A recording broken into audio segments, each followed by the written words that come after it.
예수님이 이 제자들 앞에서 승천하신 곳은 감람산입니다.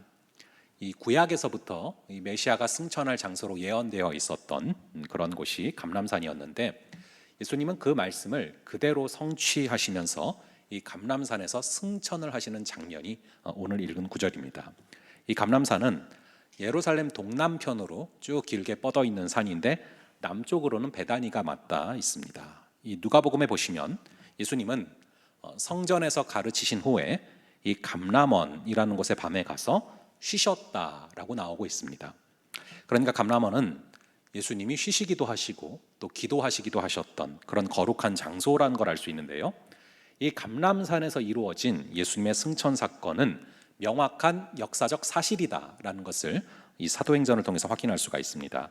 우리 한번 오늘 우리가 읽은 9절 한번 다시 한번 9절의 말씀을 함께 읽어 보도록 하겠습니다. 9절 말씀입니다. 시작. 이 말씀을 마치시고 그들이 보는데 올려져 가시니 구름이 그를 가리어 보이지 않게 하더라. 자, 여기 9절의 가운데 보니까 그들이 보는데 라고 이렇게 써져 있습니다. 그리고 10절도 다시 한번 읽어볼게요. 10절 말씀 다시 한번 읽어보겠습니다. 시작. 올라가실 때 제자들이 자세히 하늘을 쳐다보고 있는데, 흰옷 입은, 여기 보니까 제자들이 자세히 하늘을 쳐다보고 있는데 이렇게 써져 있죠. 이 사도행전의 저자인 의사 누가는 예수님의 승천 사건이 많은 이들이 바라보는 가운데 이루어진 역사적 사건이다 라는 것을 반복해서 강조하고 있습니다. 그래서 그들이 보고 있는데 올라갔다, 이걸 강조하는 것이죠. 이 승천 사건은 제자들이 다 같이 바라보고 있는 가운데 벌어진 사건이고요, 그것도 한두 명의 제자가 아니라 가룟 유다를 제외한 모든 제자가 함께 목도했다라고 증언을 하고 있습니다. 의심 많았던 도마부터 베드로에 이르기까지 모두가 한자리에서 목격을 하게 됐고요, 그래서 본 사실을 증언하고 있다라고 써져 있는 것이죠. 그리고 이 사건이 벌어진 장소는 바로 감람원이라는 장소인 것입니다. 예수께서 하늘로 올라가신 승천이 이처럼 역사적 사건임에도 불구하고 많은 사람들은 이 승천 이야기에 크게 주목을 하지 않습니다. 근데 이번 한 주간 말씀을 준비하다가 제게는 이 승천의 부분이 오늘날 우리가 이 시대에 주목해야 될 굉장히 중요한 부분이다 라는 그런 성령의 감동이 주어졌습니다. 그래서 이것을 짧게 거의 다루고 넘어가려고 하다가 여기서 넘어가지를 못하고 계속해서 매여서 이것을 전해야 된다라는 마음을 주셔서 이 승천에 대한 말씀을 나누려고 하는데, 우선 이 승천 사건은 제자들에게 엄청난 축복의 사건이었다라는 것을 바라보게 됩니다.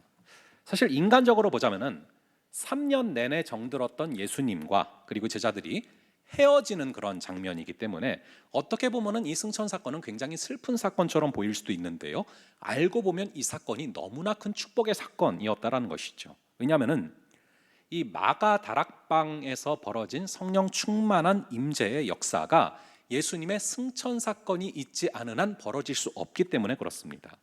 이 요한복음 16장 7절을 보시면 예수님은 자주 이런 말씀을 하셨는데요, 우리 요한복음 16장 7절을 한번 함께 읽어볼게요. 요한복음 16장 7절의 말씀을 함께 읽어보겠습니다. 시작. 그러나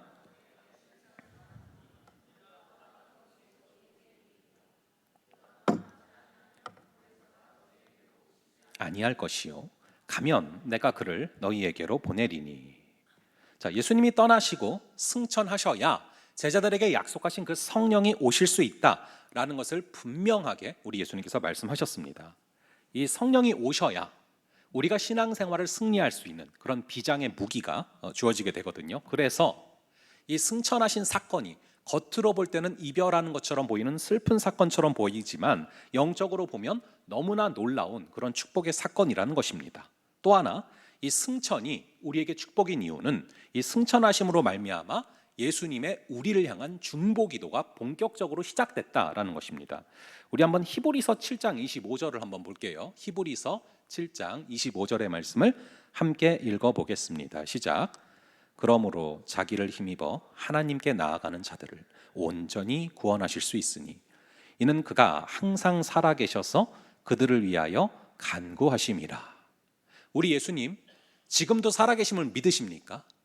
우리 주님은 끝까지 영원히 살아계셔서 지금도 우리를 위해서 중보하고 계십니다. 예수님은 지금도 하늘의 보좌 우편에서 여러분들 한 명 한 명을 위해서, 그리고 저를 위해서 지금 이 시간도 중보하고 계시다라는 것입니다. 다른 사람도 아니고 예수님이 지금 이 시간에도 저와 여러분을 위해서 중보하고 계시다는 것처럼 비장의 무기가 어디 있겠습니까?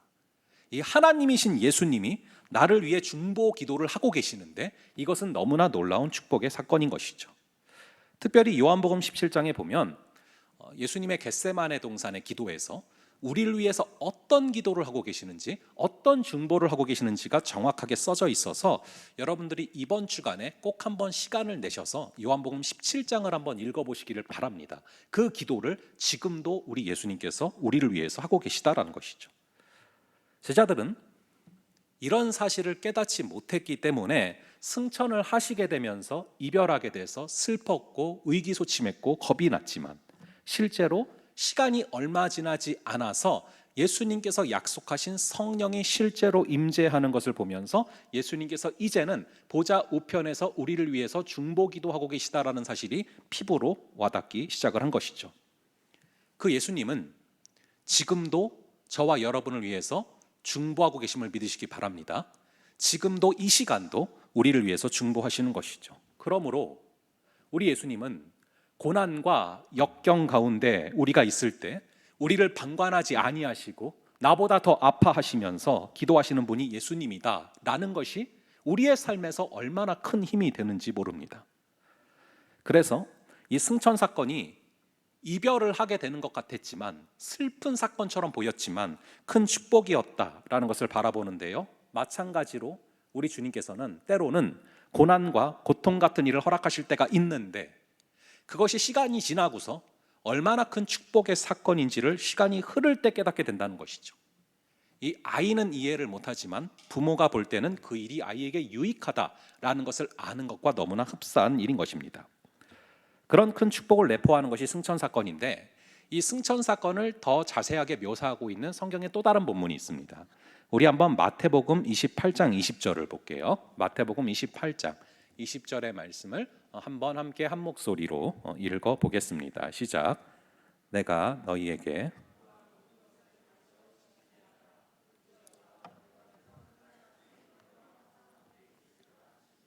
우리 주님께서 제자들에게 항상 함께 있을 것이다, 이 동행에 대한 그런 약속을 하고 계십니다. 이 동행의 약속은 예수님이 이 육체의 한계 속에 계실 때는 불가능했죠. 사마리아에 있으시면서 동시에 유대 땅에 있으실 수가 없었거든요. 근데 승천하심으로 말미암아 이제는 무소부재하시고 안 계신 곳이 없으시며 각 사람과 끝까지 동행하여 주시는 역사가 가능해진 것입니다. 그러므로 예수 그리스도를 구주로 영접한 우리 한 사람 한 사람은 하나님께서 평생 동행하여 주시는 하나님의 자녀, 하나님의 아들이고 하나님의 딸인 줄을 믿으시기 바랍니다. 이 하나님의 자녀라고 하는 것은 이 성경을 살펴보시면은 양자로 삼으셨다라는 표현으로 많이 쓰이고 있습니다. 예수님이 하나님의 독생자잖아요. 예수님이 하나님의 하나밖에 없는 아들이지 않습니까? 그렇게 예수님이 하나님의 독생자라면 우리는 하나님의 양자로 삼으셨다, 그리고 양녀로 삼으셨다. 이것이 로마서를 비롯한 성경에 나오는 표현인 것이죠. 이 로마법이 실제로 그랬습니다. 이 양자가 되면은 친자식과 똑같은 그런 권리를 가지게 됩니다. 그래서 이 로마 황제들 가운데 자기의 친자식이 없지만 양자를 삼아서 그 양자에게 자기의 왕위를 계승하는 그런 사례들이 있었거든요. 이렇게 우리를 양자 삼으신다는 것, 양녀 삼으신다는 것, 그래서 아들과 똑같은 권리를 가진다라는 것, 이것이 엄청난 축복입니다. 이 아세아 연합신학대학교 총장이셨던 이 고세진 박사님의 이야기인데요. 이분이 세라라는 미국인과 결혼을 하셨어요. 근데 결혼을 했는데 이 아이가 잘 생기지를 않는 겁니다. 그래서 마음고생을 하시다가 아내랑 협의를 해서 이 청주 근처의 고아원에서 이렇게 아이들을 입양을 해서 양자를 삼게 됐습니다. 그래서 이 양자의 이름이 제이슨이라고 이름을 붙였는데, 또 2살 밑에 여자 아이를 이제 양녀 삼아서 자기 자녀로 삼으셨대요. 근데 이 부부가 굉장히 조금 뭐 외국 스타일이라고 보여지는 게 아이한테 내가 널 낳은 게 아니다. 나는 너를 입양했다. 이 얘기를 어려서부터 했대요. 보통은 이 양자를 삼아도 자기가 낳은 자식처럼 뭐 숨기는 것이 일반적인 문화 아닙니까? 근데 어릴 때부터 너는 내가 낳은 아이가 아니다. 뭐 이 말을 했다는 거예요. 그러니까 이게 이제 아이한테 깊은 상처가 된 거죠. 근데 일면 뭐 생각해 보면은 부모님이 이제 국적이 다른데 아이는 한국 아이니까 사실은 이거를 미리부터 얘기해야겠다 생각을 한 것 같아요. 그래서 이거를 그냥 아이가 잘 이해하고 사는 줄 알았는데 이제 얘가 다른 애들은 다 엄마 아빠가 낳았다고 하는데 자기는 엄마 아빠가 낳지 않았다고 하니까 이게 깊은 상처가 되어서 마음속에 있었던 거예요. 근데 그냥 뭐 당연히 받아들이고 지내겠지라고 하다가 하루는 이 제이슨이 아빠한테 직접 단도직입적으로 물어본 거예요. 아빠, 애들은 다 아빠 엄마가 낳았다고 하는데 왜 나는 아빠 엄마가 낳질 않았어? 굉장히 이 박사님에게는 당혹스러운 그런 질문이죠. 그런 질문을 하지 않으리라고 생각을 했다가 당연하게 받아들이고 있다고 생각을 했다가 피하고 싶은 질문이었는데 그 질문을 맞닥뜨린 겁니다. 그런데 그 순간 하나님께서 이 분에게 지혜를 주셨대요. 그래서 이렇게 말했다는 거예요. 야, 과일 가게 가서 눈 뜨고 수박을 고르는 거랑 눈 감고 수박 고르는 거랑 어떤 게 더 좋은 수박을 고르겠냐? 그랬더니 아빠 당연히 눈 뜨고 골라야 좋은 수박을 고르지. 야, 나도 너 눈 뜨고 골랐어. 딱 이렇게 얘기를 했다는 거예요. 그래서 그 다음부터 얘가 그 별거 아닌 얘기가 뭔가 그 성령의 역사가 있어서 치유가 돼서 어린 나이였는데 얘가 이제 만날 때마다 친구들을 만나면은 엄마 아빠가 다 눈 뜨고 골랐대. 뭐 이렇게 얘기를 하면서 다녔다는 얘기를 하는 거예요. 여러분, 우리 하나님께서 우리를 그냥 우연히 고르신 게 아니라 여러분들 한 명 한 명을 눈 뜨고 고르셨음을 믿으시기 바랍니다. 여러분들 한 명 한 명을 창세 전부터 예정하사 여러분들을 양자 삼으시고 양녀 삼으신 하나님의 놀라운 계획이 있음을 믿으시면서 걸어갈 수 있기를 간절히 바랍니다. 그런데 그 고박사님이 이런 얘기를 하시더라고요. 전혀 나랑 상관이 없었던 아이를 양자로 삼고 나니까 아이를 위해서 생명까지 줄 수 있는 그런 마음이 생기더라는 거예요. 그래서 제이슨이 10개월 때 이 불치의 신장병이 걸려 있는 거예요. 그래서 모든 의사들이 고칠 수 없는 병이다라고 얘기를 하는데 그때 내 신장을 떼어서라도 고치고 싶은 마음이 들더래요. 그러면서 그분의 얘기가 우리 하나님께서 우리를 당신의 양자 삼으셨다고 하는데 내가 이 아이를 양자 삼아 보면서 이 양자의 개념이 무엇인지를 피부로 와닿게 느끼게 됐다라는 거예요. 우리 주님은 우리를 양자로 삼으셨기 때문에 우리에게 뭐라 말씀하십니까? 우리 로마서 8장 32절을 한번 볼게요. 로마서 8장 32절의 말씀을 한번 함께 한 목소리로 읽어 보겠습니다. 시작.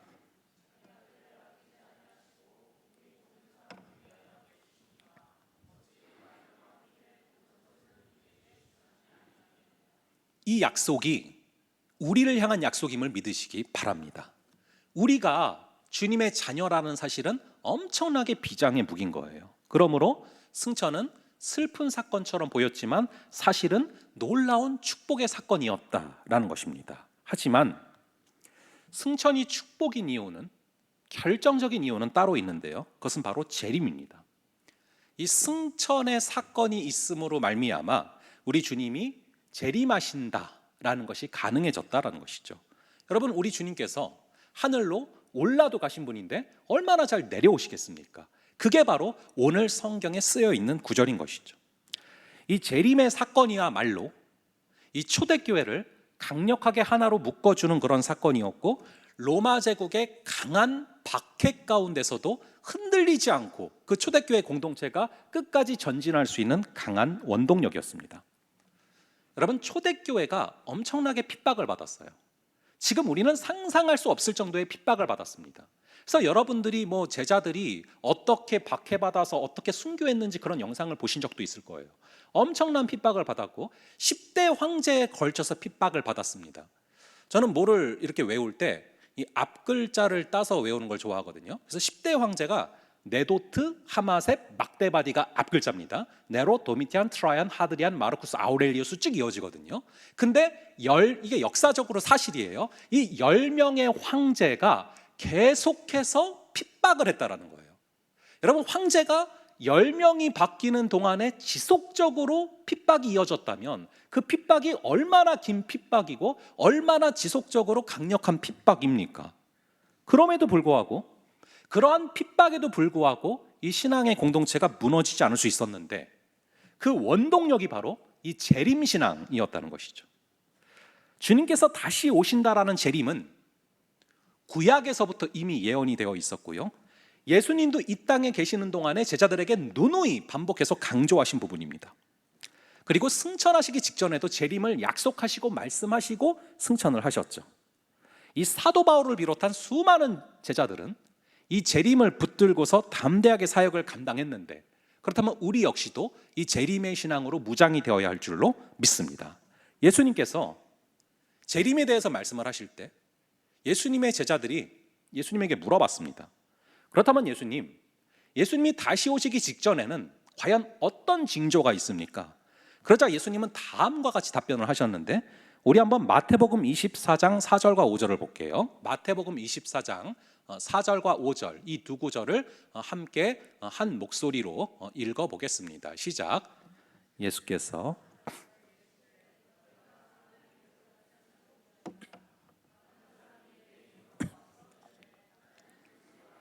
많은 사람을 미혹하리라. 자, 말세가 다가오면 자기가 스스로 구세주라고 말하는 사람들이 많아진다는 거죠. 여러분, 진짜로 그럴까요? 우리나라에는 하나님의 아들 예수 그리스도가 50분이 살고 계십니다. 그리고 하나님이 약 20명 정도가 살고 계시고요, 그리고 다니엘도 한 분 살아 계시고 모세와 엘리야도 있어요. 얼마 전에 요셉도 태어났대요. 그 사람들이 죄다 한국 사람이에요. 이게 말이 됩니까? 성경 속의 인물이라는 게. 근데 하나님이 태어나셨다고 하는 것도 황당한데 또 그분이 또 병들어 죽어요. 이게 뭡니까? 신천지의 이만희, 통일교, 구원파, 안상홍, 장길자 다 지금 우리나라에서 나타나고 있는 자칭 구세주, 자칭 재림주 아닙니까? 그러니까 예수님이 말씀하신 그대로 지금 징조가 이루어지고 사인이 나타나는 거예요. 주님의 재림은 점점 가까워지고 있는 것입니다. 또한 주님께서 방금 아까 우리가 읽은 구절을 보니까 말세가 다가오면 민족과 민족이, 그리고 나라와 나라가 전쟁을 하게 될 거라고 예언을 하셨어요.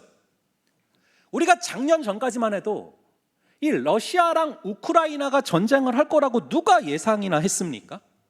근데 진짜로 전쟁이 터졌고 심지어 아직까지도 전쟁이 벌어지고 있습니다. 그리고 여러분들이 뉴스를 보시면 아시겠지만 며칠 전에 이 이스라엘이 팔레스타인을 가장 강한 강도로 공격해서 거기도 또 전투가 벌어졌어요. 분명히 예수님이 예언하신 말씀이 그대로 실현이 되고 있습니다. 그럼에도 불구하고 오늘날 한국교회의 가장 큰 위기가 뭔지 아십니까? 이 재림의 신앙이 무너졌다는 거예요. 이 한국교회가 한번 이 재림의 신앙으로 극단적으로 치우쳤던 때가 한 번 있었어요. 그때는 건강하지 못한 방식으로 이 재림이 강조가 됐는데, 이 92년도에 이 다미선교회 같은 극단적인 이단적인 종말론이 나온 적이 있어요. 이 다미선교회는 92년 10월 28일 날 예수님이 재림하신다라는 주장을 했습니다.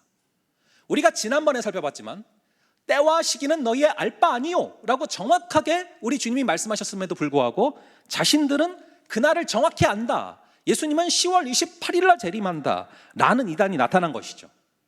그런데 생각보다 굉장히 많은 사람들이 여기에 빠져서 집 팔고 땅 팔고 직장 다 그만두고 모든 재산 바치고 거기 모여서 10월 28일을 기다리는 무리들이 생겼습니다.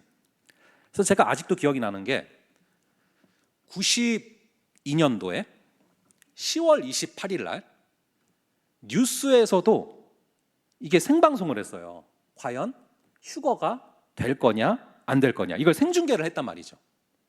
여러분, 그날 예수님이 재림을 하셨을까요? 당연히 안 하셨죠. 그 날과 그때는 오직 아버지 하나님만 아시고, 뭐 만에 하나 그날 오시려고 했어도 안 오셨겠어요. 저 같아도 뭐 그날 온다고 막 이단적, 근데 왜 와요 그날? 그러니까 말이 안 되는 거죠. 그런 비슷한 일들이 몇 번 계속해서 반복되다 보니까 반대급부로 언제부턴가 정통교회들 안에서도 재림을 좀 등한시하는 경향들이 나타나기 시작을 했어요. 지금 여기가 하나님의 나라다, 이거에만 집중을 하지, 거기에만 집중을 하지 다시 오실 재림에 대해서 바라보지 않게 된 것이죠. 근데 이렇게 한쪽으로만 치우치는 것은 굉장히 위험합니다. 우리 개혁주의의 중요한 가치 중에 하나가 뭐냐면은 이 하나님의 나라에 대해서 이 균형이 중요해요.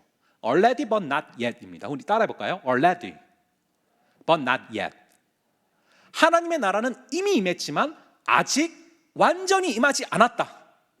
하나님의 나라가 이미 임해 있죠. 하지만 하나님의 나라가 완전히 임한 것이 아니라 하나님의 완벽한 그 천국은 우리 주님이 재림하실 그 순간에 완전히 임한다. 그래서 already but not yet, 이 균형이 굉장히 중요해요.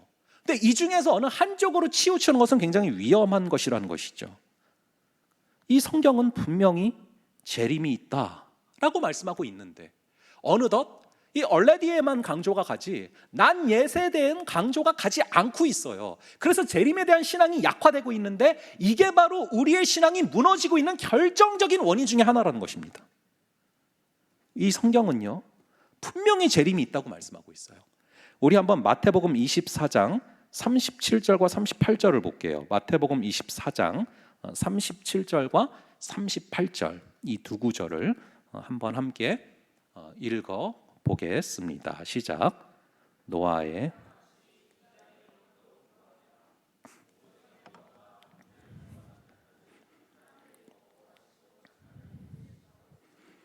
그러다 이제 예수님이 오신다, 그 얘기거든요. 사람들이 종말이 임하기 직전까지, 종말이 임하기 전날까지 뭐 하고 있는데요? 먹고 마시고 장가가고 시집가고, 마치 종말이 전혀 안 올 것처럼 먹고 마시고 장가가고 시집가고 이런 일들에 마음이 뺏겨 있는 순간에 주님의 재림이 도적같이 임하게 된다라는 것이죠. 그래서 어쩌면 이 재림에 대한 우리의 신앙을 약화시키려는 사단의 고도의 전략이, 저는 이 다미성교회 같은 그런 이단 사살이라고 생각을 합니다. 오히려 이 재림의 신앙이 약화되고 있을 때 우리 주님 도적같이 임하실 수 있다는 것이죠. 여러분, 주님이 내일 오셔도, 아니 주님이 오늘 오셔도 이상한 게 아니에요. 주님이 오늘 밤에 막 오시는데 우리가 왜 이렇게 빨리 오셨어요? 할 수 없어요. 주님이 오시면 오시는 거예요. 그 날과 때는 우리가 알 수 없고 주님께 달려 있다라는 것이죠. 그래서 제자들이 주님이 오시기 전에 어떤 일들이 벌어집니까? 물어보자 예수님께서는 한 가지를 더 말씀하셨어요. 바로 지진과 기근과 전염병이 있을 거란 말씀을 하셨거든요. 우리 누가복음 21장 11절을 볼게요. 누가복음 21장 11절의 말씀, 이 구절을 한번 함께 읽어보겠습니다. 시작. 곳곳에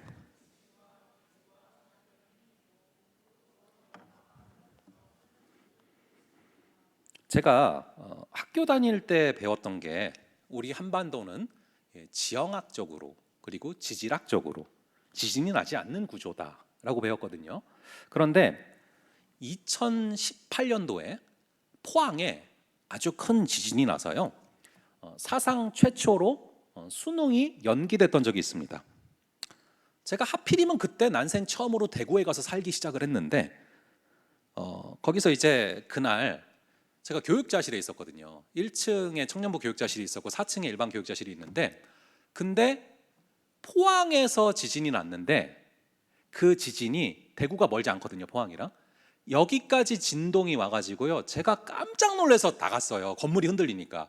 근데 4층 교육자들이 먼저 내려와 있는 거예요, 놀래가지고. 그러니까 이 포항에서 난 지진의 진동이 대구까지도 강하게 느껴졌거든요. 여러분들 혹시 인천에 느껴졌습니까? 2018년도에? 그래요. 여기서도 느껴졌군요. 그럼 저는 얼마나 크게 느껴졌겠어요? 그래서 되게 빨리 달려나갔던 기억이 아직도 나요. 여러분 보시면은 이 지진의 현상은요, 굉장히 전 세계적인 현상이고 데이터가 그래요. 세계적으로 19세기보다 20세기의 지진이 훨씬 더 많아졌어요. 성경의 예언들이 차근차근 하나씩 구현되고 있는 거예요. 이 뒤에 바로 보면 예수님이 하신 말씀 중에 기근이 나오지 않습니까? 머지않은 시기에 식량이 무기가 될 거다, 그런 예측들이 부지기수로 쏟아지고 있어요. 그래서 여러분 나중에는 거미 먹고 이런 데 얘기 하잖아요. 이 식량의 무기화는 이제 예언도 아니에요. 예측이에요, 예측. 그리고 뒤에 나오는 전염병. 우리가 2020년도부터 바로 올해 초까지만 해도 이 전염병으로 말미암아, 코로나19로 말미암아 얼마나 고생이 심했습니까? 이 코로나19 같은 전염병이 전염이 돼서, 그래서 격리가 돼야 되고 예배가 중단되고 이런 걸 누가 상상이나 했습니까? 이렇게 성경에서 예수님이 직접 말씀하신 재림 전 벌어질 일들이 하나씩 차근차근 진행되고 있고 이루어지고 있어요. 그럼에도 불구하고 영적으로 완전히 잠들어 있는 우리이기 때문에 이 사실을 미처 인지를 못하는 것이죠. 우리는 반드시 재림의 신앙으로 무장되어야 하고요, 언제 오실지 모르기 때문에 언제 오셔도 우리가 거리낌이 없을 정도로 대비를 하면서 살아가야 되는 것입니다. 주님의 오심을 말이죠. 하루하루가 지날수록 점점 주님의 재림과 가까워지고 있는 것이 명확한 사실입니다. 그래서 우리에게 허락하신 기회를, 우리에게 허락하신 하루하루를 놓치지 말고 살리면서 하나님을 만날 준비, 하나님이 오셨을 때 그분 앞에 기쁘게 나아갈 수 있는 준비를 하면서 살아가야 되는 것이죠. 예수님은 이 천국을 설명하실 때 이 열처녀 비유를 드십니다. 우리 한번 마태복음 25장 1절부터 10절을 볼 건데, 여러분들 성경이 있으시면 마태복음 25장을 펼치시고 쭉 보시면 좋고요, 없으신 분들은 화면을 보시면서 마태복음 25장 1절부터 10절을 한번 저랑 여러분들 돌아가면서 교독을 해보도록 할 거거든요. 제가 먼저 읽겠습니다. 그때 천국은 마치 등을 들고 신랑을 맞으러 나간 열 처녀와 같다 하리니, 미련한 자들은 등을 가지되 기름을 가지지 아니하고,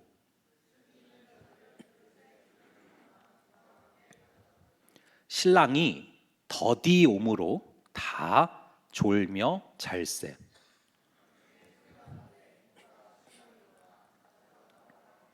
이에 그 처녀들이 다 일어나 등을 준비할세.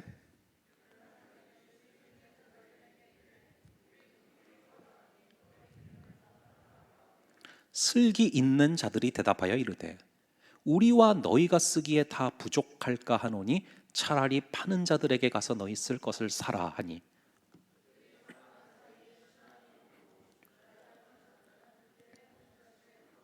문은 닫힌지라.